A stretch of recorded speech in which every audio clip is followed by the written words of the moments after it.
На этой неделе мы продолжим нашу прогулку по Askeri Gallery и разберем картину Ксении Сандеско. Картина называется «Транс» Ксении Сандеско. Размер небольшой, 50 на 50 сантиметров. Что скажете, общее впечатление? Но опять-таки скажу как зритель. Печально, грустно, непонятно, правда, от чего.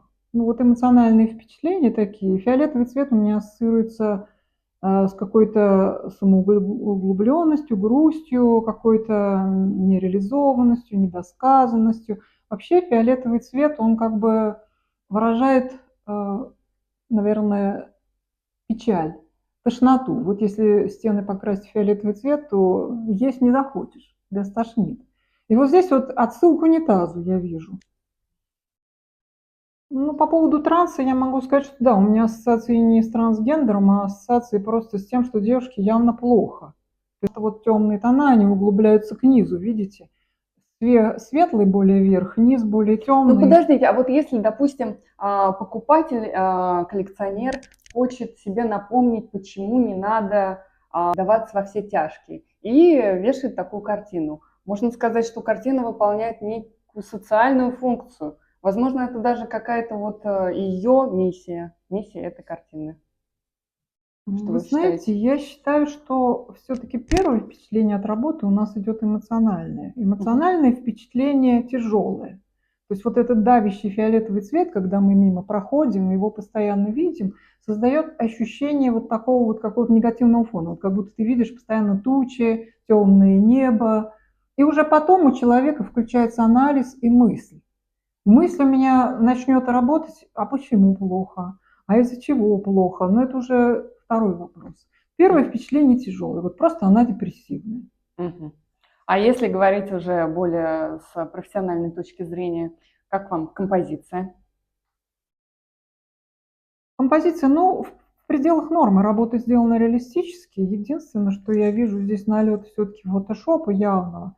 То есть, скорее всего, автор перевел эту работу с какого-то портрета, может быть, и сам написал, но первичная обработка явно какая-то есть.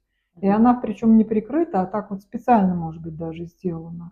То есть не хотели менять настоящее состояние модели.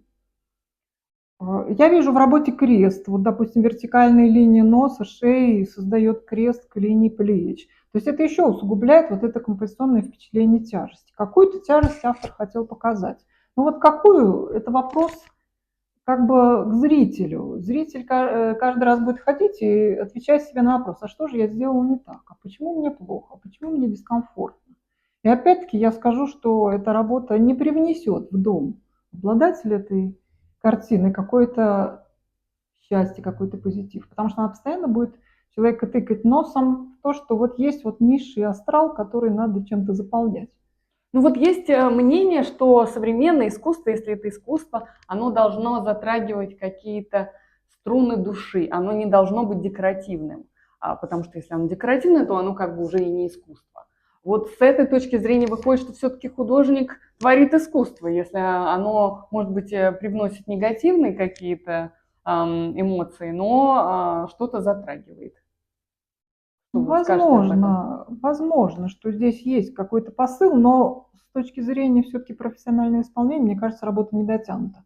Может быть, изначально и была какая-то идея, но может быть в выражении лица, может быть в форме губ, какой-то незначительной линии можно было усугубить вот это чувство, и чтобы зритель понял, а что же не так, а что с этим делать. А здесь мы просто констатируем факт, это сродни фотографии. Вот я сфотографировала случайный элемент, лицо, я его нарисовала. То есть автор либо не знал, либо просто не удосужился немножко как бы внести какую-то эмоциональную составляющую в свою работу. Мы немного затронули колорит, такой достаточно фиолетовый, унитазный, как вы сказали. Что еще можно сказать по цветовой гамме и вообще выбору колорита? Фиолетовый цвет, он последний по спектру, и он ассоциируется всегда с уходом в себя. То есть здесь фиолетовый цвет выступает как картина в себя затягивает. То есть она как бы втягивает зрителя в воронку проблем вот самого автора или самого персонажа этой работы. Фиолетовый вообще вызывает тошноту. Вот в столовой никогда не используют фиолетовый цвет, например, ни в приборах, ни в каком-то антураже, потому что он вызывает отторжение, чисто вот физиологическое. То есть физиологические функции при этом хуже работают. Человек не в себе. И вот этот посыл, может быть, будет все-таки, я считаю, донесен до зрителя. Косвенно или прямо, или кто более толстокожий, может быть, это меньше почувствует. Но она все равно подспудно, если она будет висеть дома, она будет капать, капать, капать, вот как такой негативный элемент.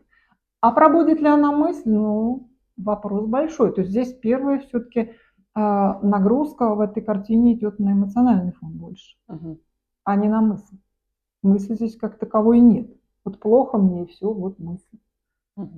А если говорить о технике, достаточно она такая гладкая, прилизанная, ну, мы посмотрели с вами в галерее, есть какие-то Здесь комментарии? использован реалистический прием плюс обработка фотошопа.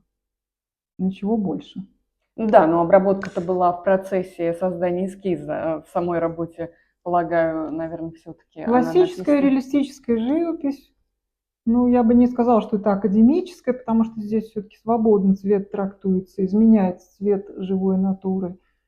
Техника здесь, я не думаю, что несет какую-то эмоцию. Здесь просто техника как вид исполнения. Ну, что бы вы поставили этой работе, если бы ваш ученик с ней пришел? Грустно. Мне бы не хотелось, чтобы мой ученик принес такую работу. Я бы сказала, иди полечись. Что с тобой, друг? Что случилось?